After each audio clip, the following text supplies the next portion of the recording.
Nottage, and I'm very excited. I'm here in Philadelphia, and I'm going to meet one of my literary heroes, Charles Fuller. I first encountered his work when I was a high school student, and I had the good fortune to see his play Zooman in the Sign at the Negro Ensemble Company.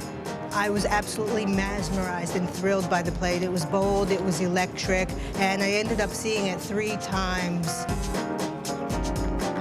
The next play that I got to see was his seminal work, which was the Pulitzer Prize, A Soldier's Play, and I fell in love with Charles Fuller.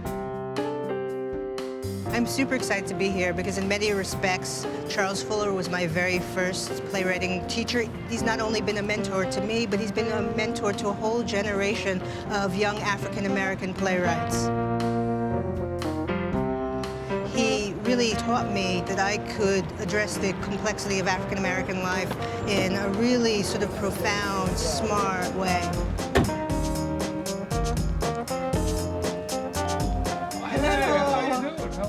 Very well. Good to see you. Good to see you. Thank you. Thank you for coming. Wow, this is beautiful. Oh, yeah, that's an African piece. Zimbabwe, called The Great Chief. Oh, it's so beautiful. Yeah, it's incredible. Are these also Zimbabwe stone? Yes, yes. Yeah, it's absolutely gorgeous. We designed the apartment around the art.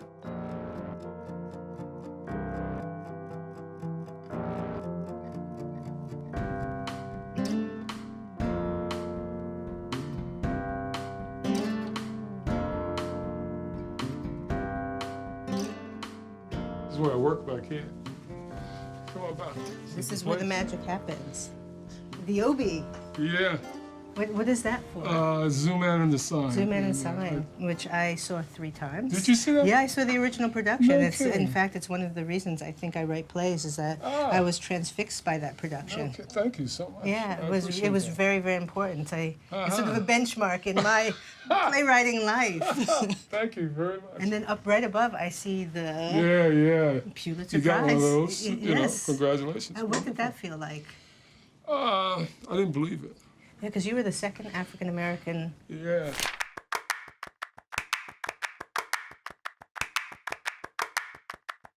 And how did your life change after that? Because I know after I won that I had expected that things would be the same, but there is. Nothing has been the same since, to be honest with you. Everything changed. I would come back and forth. At that time, I was commuting between Philadelphia and New York. And, I mean, the offers to write films, just an enormous amount of things. My family came up from Georgia. They all went to New York. My grandfather was the only one that stayed in Philadelphia. And I never knew them until I won the Pulitzer Prize. Wow. Did they seek you out, or did you seek them out? Yeah, they came around and said, we're your relatives. I said, you are? And then we started talking back and forth. It's so interesting because I had a very similar Really? experience where all of a sudden all of the Nottages came out of the woodwork. Okay. It was like, I'm your cousin, I live down the block. Wow, okay. It's And incredible. they find you, and I felt as it made the world smaller. I didn't know them. And they all had histories in New York.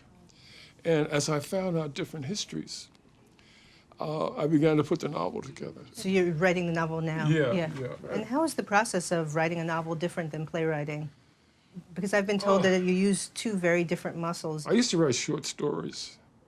And short stories to me are like arrows. You shoot an arrow and it goes directly to the target. That's the end of the story. A novel, on the other hand, I'm still not sure about novels. Really, I'm not. I read this book all the time, How Fiction Works. Oh, it's James Wood. I hang around with this book all the time. And I read a lot of books about novels. And I'm still reading. Because it's something I'm not sure about, you know. And, I myself am very intimidated by the form. really? Yeah. I read novels all the time. And I started out wanting to be a novelist. I was told at Villanova University when I went there that I could never be a novelist or a writer. Why did they say that? What is it about your writing? I'm not sure about it. But I met the librarian there, and she gave me a copy of James Joyce's Ulysses, the first printing. And I thought, wow, if I could just do this, you know? And so I spent a lot of time reading poetry and novels and thinking that that was where I was going to go. Then I got angry with Villanova University, and left and joined the Army. And while I was in the Army, I was a petroleum products technician, okay? I had an opportunity during that period of time to read every single book that I wanted to read. Wow. And I still have books that I got from the USO. Most of the guys I was stationed with would take the crossword books, the joke books, the funny books in a sense. I would take all the classics. You take all the So I had a footlocker filled with books. Okay. Then I went on to start reading foreign writers and began to understand that there was much more to the art of writing fiction than I got out of the United States. Right. So that has helped me a great deal in terms of understanding how to approach even a play, how to approach character, all those kinds of things. So the Army was really a blessing. What was your writing process prior to winning the Pulitzer? What would sort of... I'd just get up in the morning and go downstairs and work. But where I worked was cold down in the basement. I had a typewriter. I got a brand new IBM. The Zooman was Yeah, written on the typewriter, on and typewriters, Soldier's yes. Play was written on the typewriter, yeah. typewriter, which is a really different process. And I'm interested in that because I tell my students, you don't understand what it was like to write on a typewriter, where you really had to commit to your ideas early on, where you didn't have the luxury. Mm-hmm.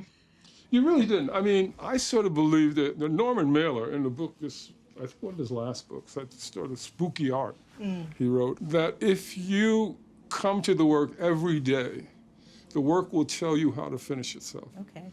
And so I believed that, and still do in a strange kind of way. If you engage the work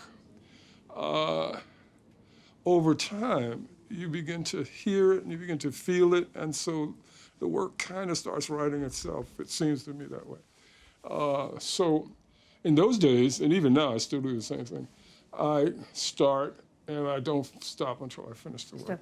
I remember asking August Wilson for a piece of advice, and he said to me, "A writer writes." And I thought, oh, okay, yeah, duh. How do you do it? How do you get to it? How do I get to it? Yeah. Well, it's interesting. Once I had children, my children became the organizing principle in my life because I realized I had precious little time to write. And that time became super, super valuable. Right. And I thought, I have from 9 to 2 in which to accomplish what I need to accomplish. And I found that I was much more productive than I was prior to having children, in which I had like an open space. And I'm a binge writer. I'm someone who doesn't write, I research forever, and I research forever, and then I sit down, and the writing comes in just one exhale. And do you function similarly, or? Yeah, I research, sometimes I over-research. I get so much information that there's nothing about the subject that I don't know. Like I've just been doing a new play I'm writing is about sexual assault in the military because I was in the Army. And it's just horrible. It is hard. It's just horrible. And have you heard the recent statistic? Yeah, that 1 in 3 women in the military have been assaulted, sexually assaulted, which I find astonishing in this day and age. Someone close to me was in the military. And she came back she'd been in Iraq and came back, I guess about 4 years ago, she came back. And she was just simply messed up. I mean, and I just decided I was going to write a play about it. Good. And, I started working on it. Good. I feel like it's a conversation that we have to have. It's just horrible. You spent how many years in the Army? 4 years in the Army? Yeah, I was in 3.5 years. And did that influence the plays that you wrote? Because Brownsville Raid, which is a historic play set in the military, it really and the Soldiers Play. Can you talk just a little bit about? Yeah, the only African Americans who were free in this country were black soldiers. They carried weapons. They were in the West. They were all over the country. They fought the Native Americans, Apaches, and all those warring tribes. And so for a long time, they were the people that people in the West relied on. Without them, there was no law and order. And so I said, wow, these guys, somebody ought to talk about them.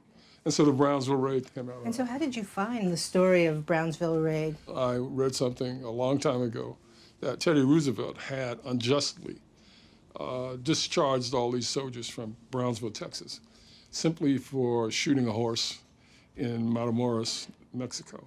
And so I thought, wow, that's a good thing to think about and start looking at. How'd you piece together the... Just a lot of research. love looking at old newspapers and old books and that kind of thing. I have some things up here that I found. And so these are all the books that you're using for research? Yeah, this is a book that I bought about the 10th Cavalry. This is a book, 1866 to 1921. And this is on the colored cavalry? Yeah, the black cavalry that fought. And these, you need to see these. These are fantastic. What's that, Colored American A Magazine? whole set of magazines that were printed in 1902. Oh, wow, I'd So love to there see were that. Yes, okay, terrific. I'll show them to you.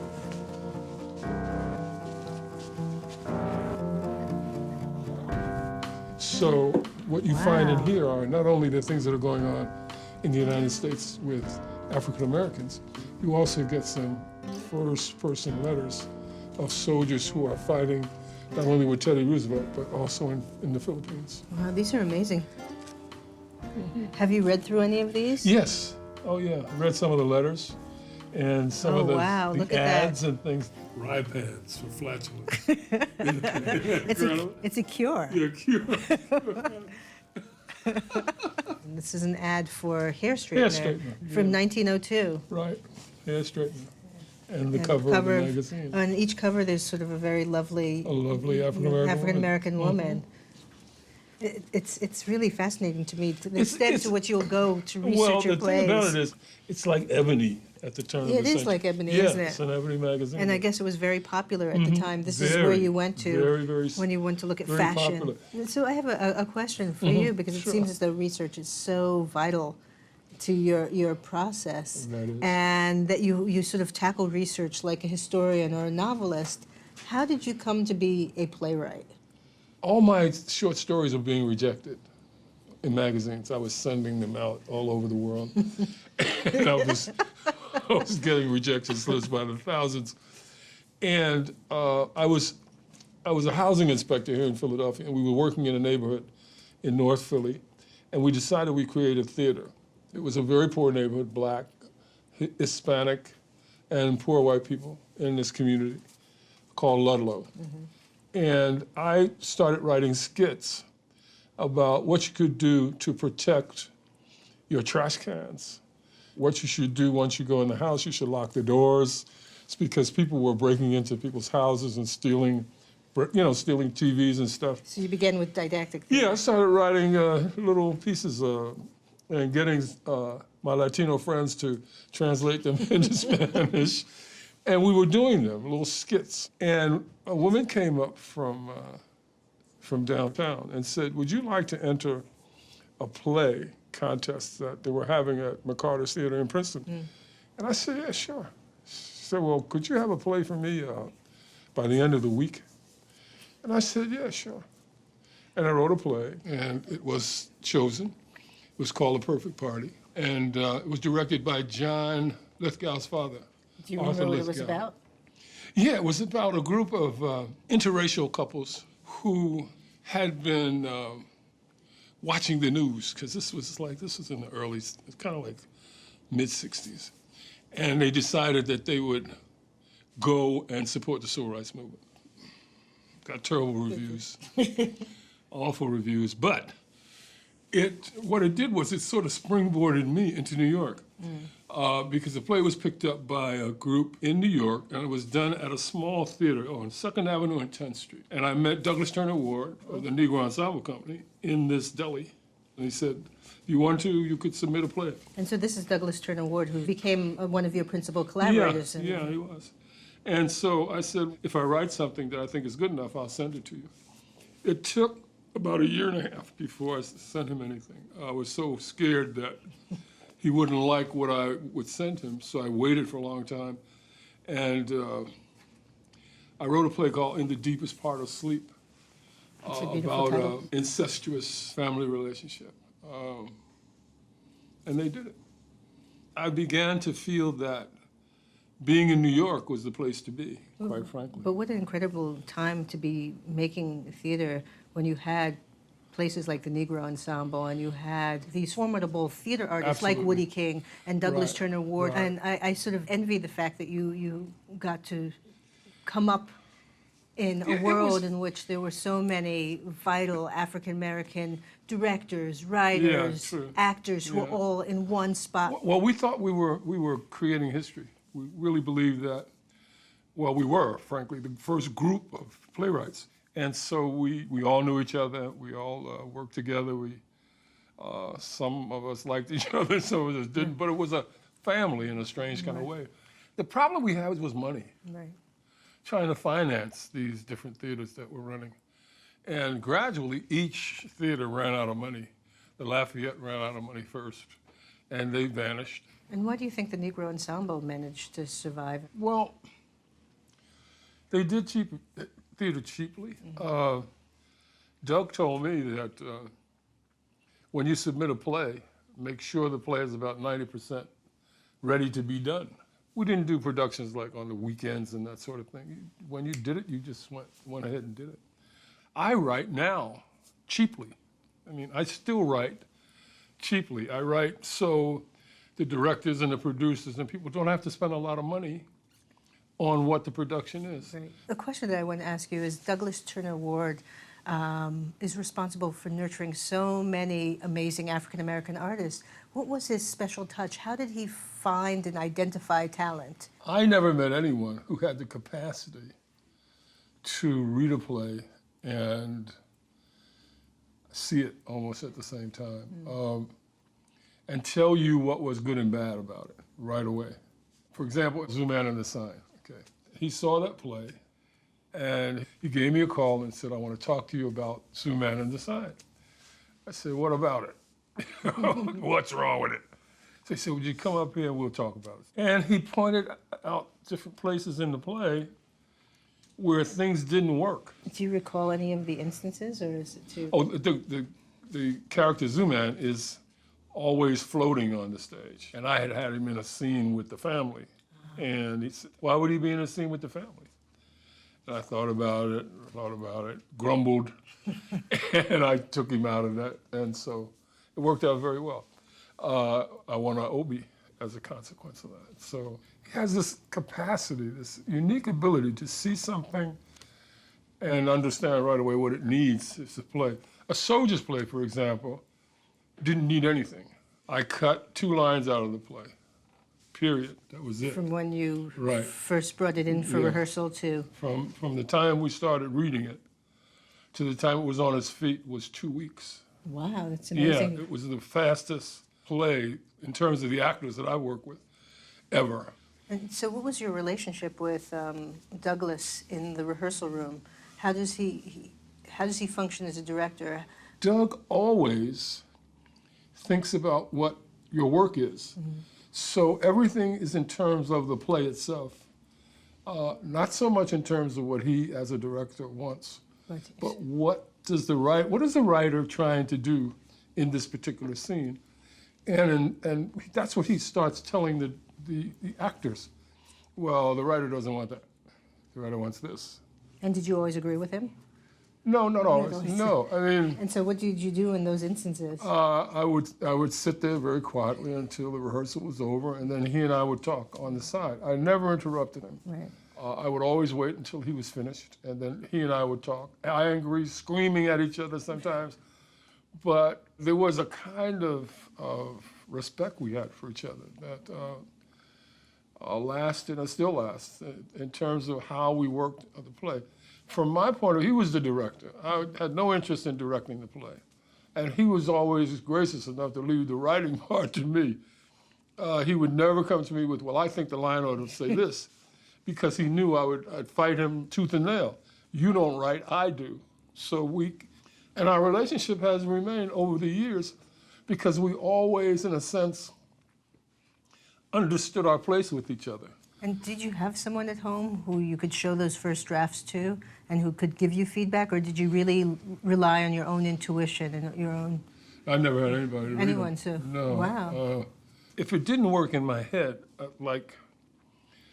I see everything as I write. So if it doesn't work there, and I'm talking about the voices and the motion and what the story is about. If it doesn't work in my head, then it can't work on the stage. So how do you write a play? How do you begin? Do you begin with an idea? Do you begin with a notion? I know that there's some playwrights who say that the characters begin talking to them. And when they get tired of listening to those characters talk, they begin writing them down. I have an idea about what I want to do, but I never know how it's going to turn out. I absolutely never know what the ending of the piece is going to be before I finish it. I have a sense of where I want to go and what I want to say, but how to exactly get there is where the fun is. It's interesting because I always know the beginning and very end, and I can't begin until I know how it ends. Wow. Okay. Otherwise, I will write for 1,000 years. You know. Yeah. It can be that way. I always found the creative process to be, as I work, I create. So by the time I get to the end of it, I say, well, does this make sense? Sometimes I'll get 3/4 of the way through the play and say, no, you can't go this, you can't do that. I'll go back and start the play all over again. And in the case of the Negro Ensemble, when you were working with them, were you thinking about specific actors when you were writing? Yeah, you could. You could? You could, yes. And did you find that helpful? Yeah, absolutely. There were so many people working with the Negro Ensemble Company in those days that you could pick from anybody. I mean, the number of actors was just enormous. And so you could write a play for this person. You could write a play and you know that, for example, Arthur French would be great in it, Graham Brown might be great in it, Cleveland Ford might be great in it. And so you could do that, you know, because there was such a wonderful pool of actors. I know that doesn't exist anymore. And when you moved on from the Negro Ensemble, did you find that your writing shifted because suddenly you were writing very concrete characters, but who was going to play them was an abstraction? And did you find that sort of shifted how you approached your character work? Now I find it very difficult to do that. I'm writing a new play now. I don't know who is around. Do you think it's harder for an African-American playwright now than it was, say, 20, 30 years ago? Yes, I do. There are very few theaters that are dedicated to doing African-American work. And a lot of them that existed in the past no longer exist. So the place where people learn how to act, will learn how to write, those kind of things have shut down to a certain extent. So where we have to go to get our plays done are generally at theaters where, in order to get their funding, they have to show that they're diverse, so they can do one black play a year. Yes. And in some theaters, they don't do any. For example, when I first went to Second Stage, whenever I arrived at the box office, the guy would look at me and say, yes, yes, he was terrified, okay? I said, I'm the playwright, joker. You know, and that's something else you have to put up with. If we had more theaters that are directed, in a sense, toward doing things that are fundamentally about African Americans, I think we'd be better off. Why do you think that African American theaters disappeared, not just in New York City, but it's been sort of a trend that's happening throughout America? Well, it isn't dying completely. For example, Tyler Perry's work gets done all over the country. It's done, but yeah. You know, and it's funny. Yeah. And it's, people like the comedies and all that kind of stuff. You could do that from now to doomsday. Black people will go to see that forever. Right. The difference is we are reluctant to go to plays about serious things. It doesn't mean that we don't go. What do you think that reluctance comes from? Because I've heard it, but I feel as though there is a movement of African Americans who crave more than just the Tyler Perry experience, that want to see plays that have more gravitas. Well, yeah, so do I. But we used to argue this for night after night years ago. Why don't black people come to see the plays? Well, my argument was always, if you're doing a play that they want to come and see, they'll come and see it. Sometimes we tend to forget that theater generally is a reflection of the people on the stage for the people in the seats. And we want so much to be compared to European theater that we forget that maybe the people in the seats don't care about that. You know, that maybe what they want is something different. And so what would you tell an African-American playwright who's writing today? Write what is in your heart. In your heart. Write what's in your heart. Don't worry about the market. If all you're going to do is follow the market, you're going to write crap, quite frankly. Write what you think you ought to be doing. Don't worry about that. And take the chance that you may fail a couple times. You had quite sort of a fairy tale journey in your playwriting. Call it fairy tale. But here's the question. It's like things happened for you very quickly, and very early on in your career, you won an Obie and then subsequently a Pulitzer Prize, and then you had a number of years in which you sort of struggled. Yeah, I wrote a group of plays called We, and they were just destructive in the criticism of the plays was horrifying. It was going to be about a series of things that happened after the Civil War, because that period in American history is not understood very well. And what I wanted to do was to open it up so that not only African Americans, but everyone in the country would understand what had happened during Reconstruction for us. The fact that we could vote then, that you could run for public office, that a lot of things had happened. And so I wanted to put this history on stage. But I look back on it and I say to myself, maybe I didn't take enough time. I might not have worked as hard as I could have. Maybe I believed that winning the Pulitzer Prize made things easier, but it doesn't. It never does. But sometimes, you think about it might not have been the right moment, and if you produced them today, the outcome would be very different. I think they would be received much better now than they were. Because I really do think that the politics of the time really shaped the way in which we receive the information. Yeah, I think so. And so how do you process your failure? You feel bad for a moment, and you keep on going. You get up and catch the next bus. I got a letter in the mail, for example. This is something that's interesting. I got a letter in the mail from a group in California that said, we're sorry, we like it, but it's not for us. 2 days later, I won the Pulitzer Prize for that play, A Soldier's Way. And I thought about that, hey, some people aren't gonna like what you do, so. Yeah, we have like a whole drawer full of those letters, don't we? Yeah, and we will continue to get them. I don't think at least 100. Yeah, I don't think at any point in your life as a playwright do you stop getting those letters. Yeah. I think that's just part of the contract that we sign when we decide to write plays. There are going to be failures. There may be lots of failures. There's no way to predict that everything you do is going to be fine.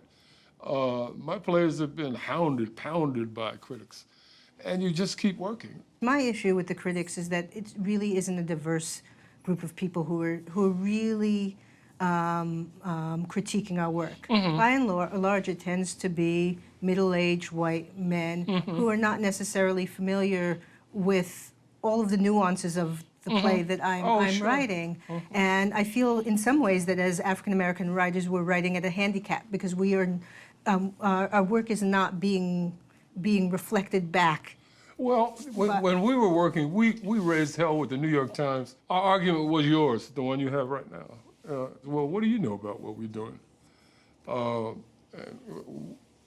How can you really see all this? And if you judge us by the standards of Western culture, then you have to understand that Western culture is what enslaved us, didn't let us go to 1865, created Jim Crow, all those things. So if you bring all that to the stage, to the theater with you, how is it possible that you can see the pieces and like them, unless we're tap dancing and cracking jokes?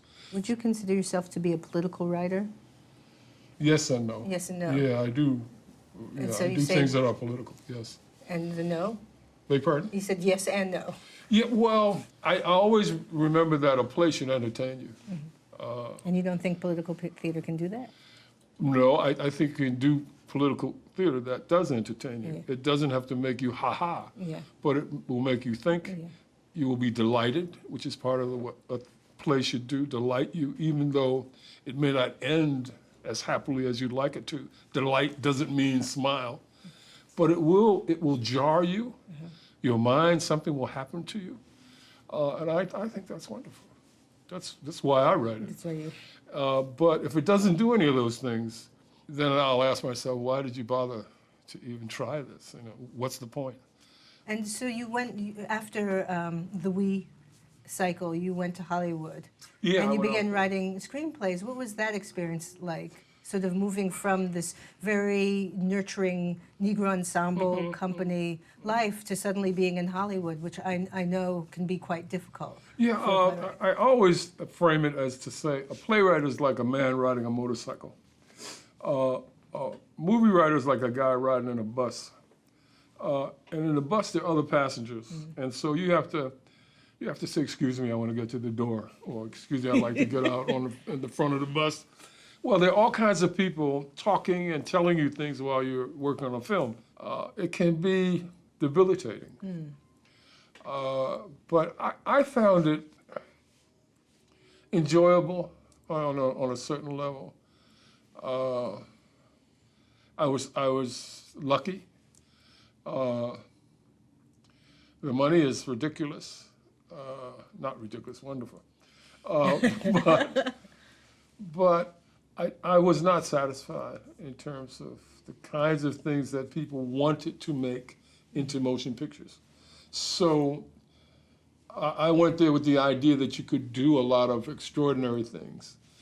But Americans have a very narrow vision when it comes to movies. I know my experience, which is not as vast and deep as yours in Hollywood, but I always feel when I'm out there and I'm writing a script for these producers that like I'm a hooker walking the strip, Oh, wow, and the pimp that's is like, bitch, where's my money? Oh, wow, that's funny. Geez, that's a shocking... I always feel that in some ways that I'm asked to compromise a little bit of myself, that I've never felt that it's been a pure experience where I'm permitted to be who I am as a writer. And I'm wondering whether you had any of that experience. No, but at the same time, I wrote a lot of movies they didn't make. Okay, and I mean that would be the answer to it. So yeah, and I didn't hesitate to say no. I believe that if you do something that you believe in, and you are satisfied with what you've done, it doesn't matter much what other people think about it. If they don't like it, fine. Everyone has the right not to like it. But you should not kill yourself because someone else doesn't like where you decided these characters ought to go. All of that is a matter of opinion, and you have to remember yours is the most important because, after all, you created the character in the first place. Why do you write in the first place if it's not about what's inside of you? How do you translate a play into a movie? You did it with Soldier's Play, which became a soldier story and subsequently was nominated for Academy Award, so you did it very well. Well, thank you. I think the first thing that happened was I learned to keep the play out of the movie. It's thinking filmically, which is different from writing a play. Language isn't as important in a motion picture as the frame, the picture is. So you have to think visually rather than thinking about words and how the words sound and all those things. And you must begin to see the movie outside of the play, to remember that the theater stage is only maybe 40 feet wide in some instances, maybe 80 feet wide, and everything is on that stage. But you still can't drive a truck across it. You still can't ride horses up into the horizon on it unless you use film. So begin to think about film in another way. A pair of lips can be 40 by 80 feet, okay, if the camera moves in and takes a close-up. You have to get out of the play. And it's very hard for playwrights to stop thinking about the play and start thinking about the movie. And so how do you do that? How do you let go of some of the gorgeous dialogue that's in the play? How do you think, this is just the blueprint, I'm going to take this leap from the stage to the screen? Well, the first thing you have to ask yourself is, what's the first shot in the movie? What is the first thing you see when this movie opens? If it's about motion, which it's called a motion picture. So things have to move. And if you're not aware that they have to move, then you will make a mistake. Movies keep moving. They keep doing what they're supposed to do, which is move. And so how many drafts did you have to go through of the movie to arrive at the final draft? 2. Two. Two for Really? soldiers, yeah, for Soldier Story, yeah. And so you came with 2. a very complete vision when you... No, I see things in a visual way. Yes, you do. Yeah, So it was I do. easy for you. Yeah, So- yeah. For me, plays have to move. I don't believe you should be on the stage and not do anything but talk. If you don't move in a play of mine, you're not in a play of mine. Play is about play, and play is motion. I've been reading lots of scripts and watching lots of movies, and I still feel like I haven't cracked the nut. Oh, really? Yeah. Why? I think perhaps for me, the struggle is that I'm not necessarily someone who thinks visually. I tend to solve my problems through dialogue. I tend to like the intimacy of the stage. And when I suddenly have this much larger landscape, I find myself lost. You know something? That you might be able to get over it if you write from the seats. Sit yourself in the middle of the theater, in the center of Action. Yeah, in the center of a movie house. And the screen is equal on both sides of you. And then look up at the screen and ask yourself, what is happening up there? And from the first shot to the end of the movie, try to visualize it on that screen in front of you. Right there. Yes, on the screen. Not in here. Up. And you'd be surprised how, if you look at movies, you can write movies. You can. I think movies are easier to write than anything. From your lips to God's ears. That's right. I just think they're much easier to write than plays. Oh, plays are. They're hard to write. I mean, they are. And plays with only 2 or 3 characters are, for me, almost impossible to do. I find that the hardest kind of play to do would be a monologue or a 2-character piece. That's what for Intimate Apparel, I sent my exercises that it was going to be a play in which in every scene there had to be a bed, and it was only going to be 2 characters. Aha. Yeah, okay. And I mean, the play ultimately ended up being 5 characters, but there's no scene that has more than 2 people in it. That's fascinating. That's pretty good. Because it was the thing that I struggle with most. And it's interesting, you say that there's a young playwright named Young-Jin Lee, and someone asked her, how do you write your plays? And she said, I begin by thinking what I can't write and what scares me most, and that's how I begin. Wow, that's incredible. And I thought that was interesting. Yeah, it is. But that's an interesting idea. I'm going to try that. How did you deal with any kind of blockage that you might have had?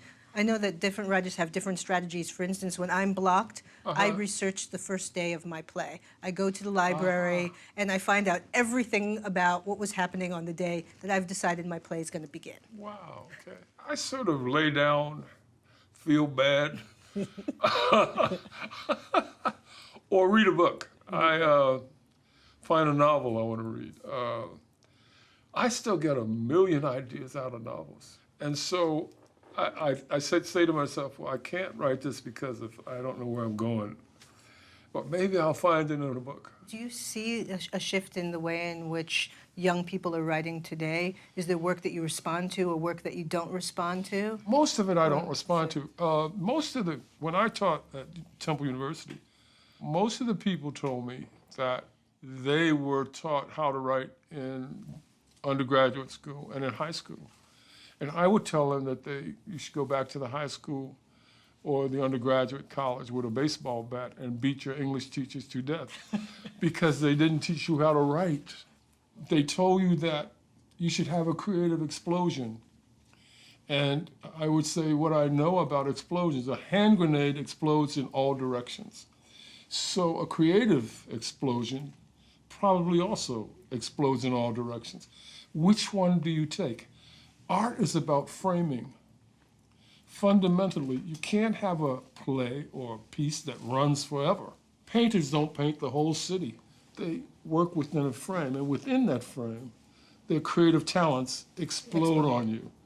Now, you can't tell young people that all you have to be is creative and think that they're going to create works of genius. I just don't think that's possible. So do you think that the proliferation of all of these graduate writing programs is destructive to I the think field? I think that there are too many? I think they've destroyed the theater. I think dramaturgs and weekend runs and all that stuff have destroyed the theater. What do you mean? Equity productions, where people don't get paid much and all that. I think they've destroyed the theater. I think a lot of junk is out Why there. do you think the dramaturgs have destroyed the theater? Because it means that the people who write the plays don't read plays. They don't have to anymore. I've always to be a good writer, you have to read. Mm-hmm. If you don't read novels, and if you don't read plays, and if you don't read poetry, you don't know what language is supposed to do, how can you use it to your advantage? And I just think that the best writers that I've encountered, playwrights, know about language and know what English is supposed to do. Well, there's sort of an interesting quandary, though, that we're facing with new media, is that you have young people who are brought up on a completely different vocabulary because they're playing video games, they're using the internet in really interesting and creative and dynamic ways that we can't conceive. And so their primary text, if I may say, is not the book anymore. It's new media. And so they're developing work that's interfacing with that. And I wonder, do they need to read, or do they need to be now conversant in this new vocabulary? Well, I think they need to learn the new vocabulary. I think as things progress, as technology continues to grow and progress, I think what used to be, for example, how it used to work, may not work anymore. The future, to me, suggests that there will be really remarkable and miraculous things on stage, that there will be extraordinary things. But I'm not so sure that they will connect or reach into the kinds of human texture that some of the works I have read as plays and books have been able to do for me. So what is the next chapter for you? Hopefully finishing the novel and writing another, the second part of Snatch, the book that I wrote for young readers.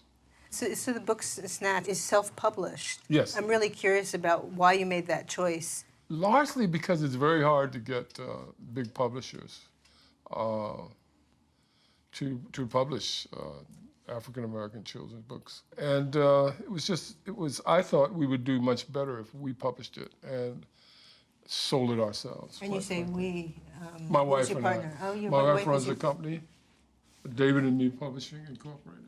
She handles all the business. I just handle fulfillment. Which he loves, by the way. No, it was a lot of fun doing it as well. Lots of hard work and all of that, but I really enjoyed just putting it all together. It was like making a film again in another way. And after that, during the same time that I do all that, going to Ghana and spending some time there, and coming back home and writing about what I learned, really. I think that'll kind of fulfill my life, I got some more plays to do as well, but there's a lot of writing ahead, really. Yeah, I love that. It's like approaching theater as an explorer, and that you're trying to go to someplace you've never been before and have a completely fresh and new experience. I always like to do something new. I don't think there's anything I've ever written that I didn't think at the time I was writing it that I wasn't creating something new. A new way of doing something, a new way of putting something on stage, a new way of moving actors, lighting, all that sort of thing. The theater should be that, I think. It should be a wonderful experience. Something that when you walk out of there, you take that with you for the rest of your life. So I like the show, really. I like the spectacle. Yeah, I do. I really like that. Something that makes you happy, finally. Even when it's sad, it makes you happy. You say, look what I learned. And I hope that if I can continue to write, that I will always do that kind of thing. Really.